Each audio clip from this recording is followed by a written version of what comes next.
इस वीडियो में मैं क्लास 7 को 4th चैप्टर एक्सप्लेन करूंगी।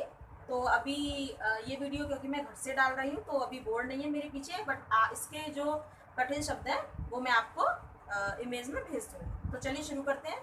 देखिए ये जो चैप्टर है ये है कर्ण का मित्र प्रेम, यानी जब उसका युद्ध हुआ, महाभारत का जब युद्ध हुआ तो कृष्ण दुर्योधन के पास गए और बोला दुर्योधन से कि तुम हमारी तरफ हो जाओ।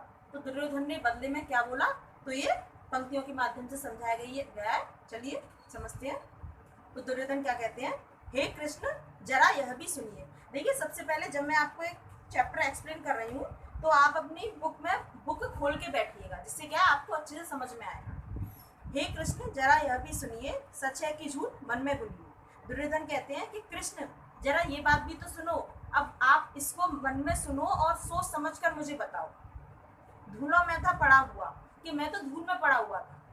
पहले कर्ण जो थे, आप जानते हैं कर्ण को सूतपुत्र बोला जाता है, तो वो कहीं के राजा नहीं थे, बल्कि वो बहुत गरीब थे। दुर्योधन ने उन्हें अपना मित्र बनाया और राजगद्दी पर बिठाला और एक जगह का राजा बनाया। तो उन्होंने कहा कि मैं धूलों में पड़ा हुआ था, किसका सनेपा बड़ा हुआ। जब मैं धूलों में पड़ा हुआ था तो किसका प्रेम मिला, जिसको पाकर मैं बड़ा बना। किसने मुझको सम्मान दिया, नृत्ता दे महिमा बान किया, कि किसने मुझे सम्मान दिया और किसने राजा की पदवी देकर मुझे महिमावान किया, मुझे प्रसिद्धि दिलाई चारों तरफ। हे ऋषि है ऋणी कर्ण का रोम रोम। तो कर्ण दुर्योधन जो कर्ण जो है वो दोबारा बोलते हैं, है ऋणी कर्ण का रोम रोम, कि जो मैं कर्ण हूँ और मेरा रोम रोम पूरा दुर्योधन का ऋणी, मतलब उसका मेरे ऊपर बहुत बड़ा उधार है, बहुत बड़ा ऋण है। जानते सत्य है सूर्य से, और ये सब जानते हैं, ये सूर्य और चंद्रमा सब जानते हैं कि मैं उसका कितना बड़ा ऋणी हूँ।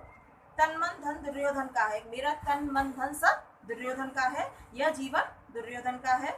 सुरपुर से भी मुख मोड़ूंगा। अब कर्ण कहते हैं सुरपुर यानी स्वर्ग, के मैं स्वर्ग से भी मुख मोड़ लूंगा एक बार को, अगर मुझे कोई स्वर्ग दे तो मैं स्वर्ग भी नहीं लूंगा। केशव मैं उसे ना छोड़ूंगा, लेकिन हे कृष्ण मैं उसको नहीं छोड़ूंगा। केशव जो है वो कृष्ण भगवान के लिए यूज किया है। जिस नर की बाह गही मैंने, जिस तरु की छाह गही मैंने, कि जिस आदमी की बाहों ने मुझे सहारा दिया और जिस पेड़ ने मुझे छाया दी, उस पर ना बार चलने दूंगा। मैं उस पर बार यानी कि मैं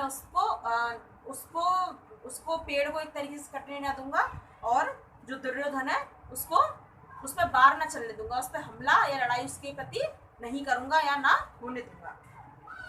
जैसे कुठार चलने कैसे कुठार चलने दूंगा, और मैं कुठार यानी कुल्हाड़ी, तो उस पर मैं कैसे कुठार जो है चलने दूंगा, कैसे कुल्हाड़ी चलने दूंगा। जीते जी उसे बचाऊंगा या आप स्वयं कट जाऊंगा, कि जब तक मेरा जीवन है तब तक मैं उसे बचाऊंगा।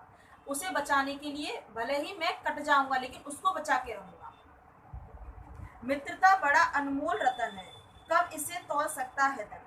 तो अब दोबारा से दुर्योधन बोलते हैं कि मित्रता जो है बहुत अमूल्य रतन है, अनमोल रतन है। अमूल्य मतलब जिसका कोई मोल ना हो। कब इसे तोल सकता है धन, और इसे धन नहीं तोल सकता है।